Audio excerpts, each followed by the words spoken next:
Many laughed Red, or better known as the man without pants. Few have asked ourselves the origin that makes a demon in a series for children. This question was always in my head. Why was there a demon that was kind of pervert in that series? That was a question that had been asked of Ills, the creator of the series. Some time ago there was an interview session with Tavan Felix. People asked all kinds of stupid things, but in a moment I got up and asked, "What did you inspire for the character in Red?" At that moment I just got up and left the place. Everyone was disappointed, as the interview ended much earlier than expected.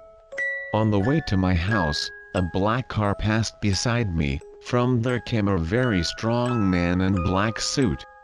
I abruptly got myself into the car. Inside the car was David Sayers. "I've been told that I'm being treated." Just after saying that, she started to cry.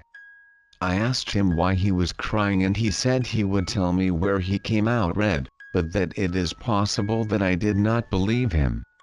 I told him that it did not matter, that he would answer the question, and he said this. There is a legend in a country that tells the story of a demon in the forest. A story goes that was a demon that lived under a tree. In there all I had been a huge cemetery that seemed endless, with very few houses, and beside the road that seemed to be in the middle of nowhere, along with cornfields. They were playing very lewdly, and if they tried to flee, they would die a very cruel way. In saying that, the children noticed that the serious ones were other children who came. After a few hours, the demon appeared with a sack and put him in one of the houses. They scared the most, then one of them ran to the cemetery. The other boy ran to the road. When that child turned, and saw that the demon had already noticed that he was not, the frightened child struck a small cry without intention, which caused the demon to see. The demon, upon hearing it, ran after him down the road. When the boy found a door in the middle of the road, desperate and frightened, he opened it. After that I could not understand David well, since I was crying very hard, so I had to wait for him to calm down, so I could continue telling the story. I do not know if that was right after the door, but this is what I went on to say. The boy found the exit down the tree. He ran through the forest and came with a ranger. The ranger did not believe him, so he put him to sleep in his cabin until the police came in.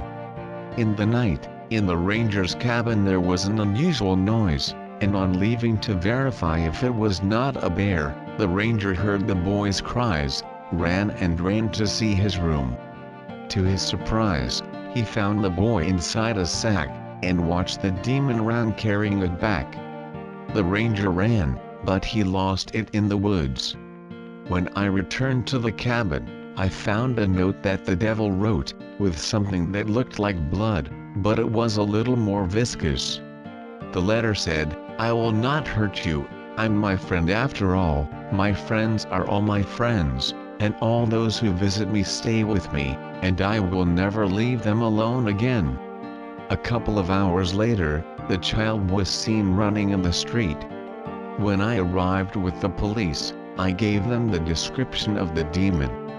Years later, that child has not been able to get that trauma out of his head, almost being raped by a stranger. "That boy is me," David C. Bush told me. David, that's why he changed the color of the demon from black to red, and changed the figure in the cartoon. Child disappeared again. The information from that demon cannot be easily found on the internet, and the information from that interview was completely eliminated. I never thought that a cartoon character could be the animated version of a trauma.